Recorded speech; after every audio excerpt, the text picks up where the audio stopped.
అంటారుగా పెద్ద మనుషులు, గొప్పగా బతకాలంటే చాలా కష్టపడాలని. ఆ గొప్పగా బతికే రోజు ఎప్పుడొస్తుందో తెలియదు కానీ ఈ కష్టపడే రోజులు అయితే పోతలేవు. వెహికల్ అయితే ఇట్లున్నది వెన్యూ. చూడాలి వాళ్ళు వచ్చినాక, కస్టమర్స్ వచ్చిన తర్వాత బయలుదేరాలి. మార్నింగ్ వచ్చిన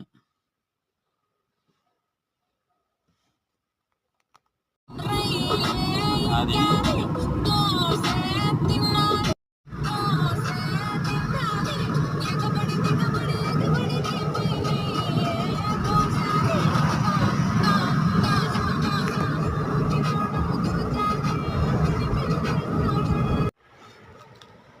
టైం వచ్చేసి 8 అవుతుంది. ఇంకా హైదరాబాద్లోనే ఉన్నాం.